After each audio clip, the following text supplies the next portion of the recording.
Mungkin banyak yang nanya, apa sih penyakit tidak menular itu? Sebenarnya apa sih penyakit tidak menular? Seperti apa sih penyakitnya gitu?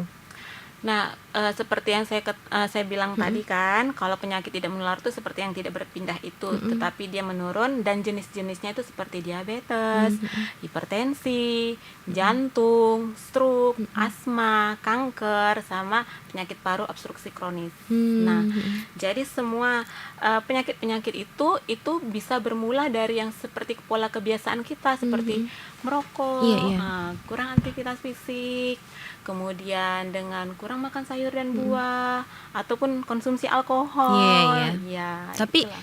kalau misalnya nih kayak anak-anak ya, apakah kan bisa dia nggak ngerokok tapi dia kena perokok pasif jadinya, dia kena asap rokok, apakah dia juga jadinya ya bisa berpotensi juga gitu? Berpotensi. Pastinya Iya, gitu ya. pastinya. Nah oke, kalau sejauh ini Bu, dari Puskesmas Tanjung Buntung mungkin, apakah ada kasus nih di mana anak 15 tahun atau mungkin ya masih muda-muda gitu lah, yang udah terkena penyakit parah lah, bisa dibilang kronis tadi ini ya dibilang. Kalau untuk hipertensi kita pernah mengadakan, kita kan turun ke sekolah juga ya, karena sasaran kita 15 tahun ke Iya, atas. iya. Nah, jadi kita itu ada menemukan dengan yang hipertensi. Hipertensi.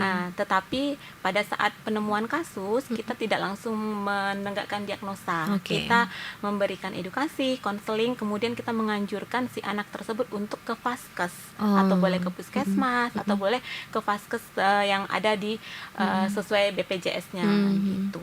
Jadi sebenarnya itu kan hanya seperti apa ya, deteksi dini dulu ya. Jadi nggak langsung bilang, nggak langsung klaim ini anak sakit diabetes gitu. Jadi memang harus pergi lagi lah gitu untuk pengecekan ulang. Nah kalau sejauh ini nih, kan biasa pergi ke tempat anak-anak tuh, gimana sih mereka menanggapi hal tersebut? Kadang anak-anaknya kayak abai, kayak nggak peduli gitu. Atau mungkin ada nggak reaksi orang tua mungkin yang ngapain sih anak kecil diperiksa-periksa diabetes gitu misalnya? Oh iya, sebelumnya kan kita memang kalau Puskesmas Tanjung Buntung itu sendiri kan Mbak, kita itu ada namanya kerjasama dengan sekolah ya. Oke. Jadi masing-masing semua sekolah yang ada di wilayah kita bina. Iya, iya. Jadi kita itu setiap tahun ada mengadakan MOU, di dalamnya itu termasuklah kita akan mengadakan selalu pengecekan berkala.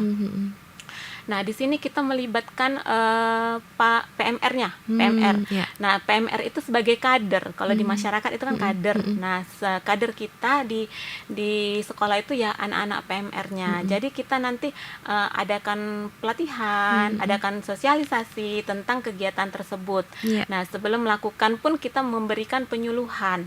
Jadi nanti kita melibatkan anak-anak tersebut untuk melakukan pemeriksaan. Seperti itu. Tapi kalau kan tadi kan anak-anak tuh, pasti kan ibu-ibunya tuh kan mungkin susah mendapatkannya ya, kayak anak-anak kok udah nih di sekolah, kalau ibu-ibu gimana gitu? Nah, ibu-ibu selama ini kita adakan di posyandu. Oh langsung di posyandu. Jadi posyandu kita itu ada di masing-masing RW ya, Mbak ya, yang ada di wilayah kerja kita. Nah, selain di posyandu kita turun ke ibu-ibu wirid.